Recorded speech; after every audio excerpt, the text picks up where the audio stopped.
Una de las cosas que más llama la atención, sobre todo de un jurista, en relación con la obra de Bentham, es su crítica tan acerba, absolutamente radical a las declaraciones de derechos humanos de la Revolución Francesa, sobre todo, y de la Revolución Americana.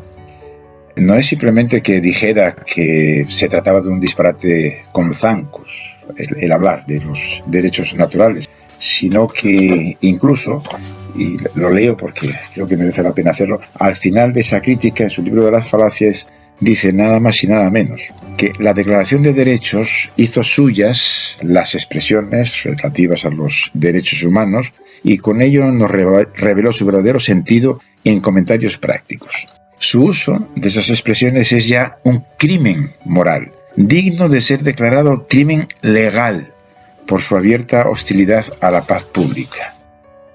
O sea que podríamos decir que seguramente el aspecto más característico o uno de los aspectos más característicos de nuestros derechos contemporáneos, la incorporación de los derechos humanos, en que en nuestras constituciones hay una declaración amplia de derechos humanos, pues es algo que Bentham considera más bien como digno de ser tipificado como delito, o poco menos. Entonces es extraordinario como una gran mente, como sin duda fue la de Jeremy Bentham, no supo ver esto. Por eso también cuando a veces se nos critica a los que defendemos tesis pospositivistas, se nos dice que estamos en una posición pre-bentamita. Yo creo que con todo en la crítica de Bentham a los derechos humanos hay alguna cuestión interesante. O sea que su preocupación por las cuestiones metodológicas, por un uso cuidadoso del lenguaje, por la sobriedad. Como se ve, por ejemplo, también tengo aquí una cita que él dice: las razones no son derechos. Una razón para desear que se establezca un cierto derecho no es el derecho mismo. La necesidad no es el abastecimiento. El hambre no es el pan. Bueno, parece que aquí hay una idea que merece la pena atender y que hoy sigue siendo útil.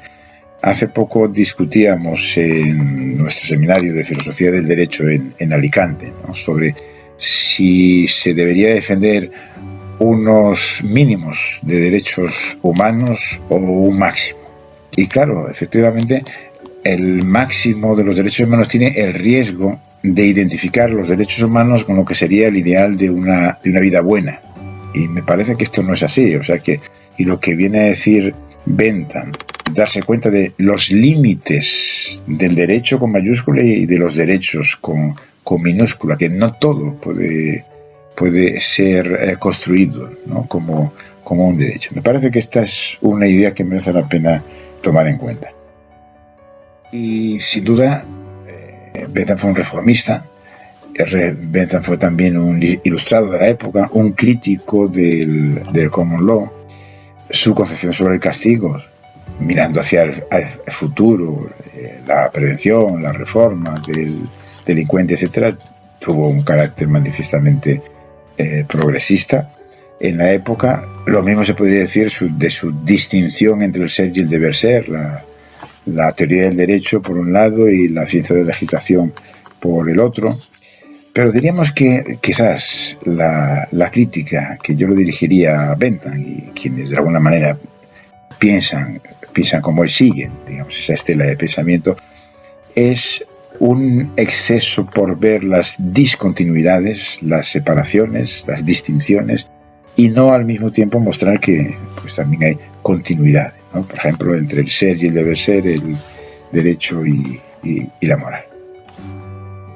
Bentham en general ha tenido una mala fama entre los pensadores, podríamos decir, de izquierda, ¿no?, de los dos últimos siglos. Un par de ejemplos.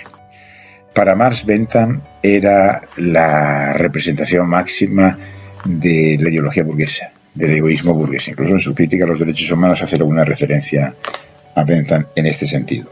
Foucault, pues lo mismo, cuando critica la sociedad de su tiempo, la sociedad anterior, lo que él llamó la sociedad disciplinaria, vigilar y castigar, en quien está pensando fundamentalmente es en Bentham.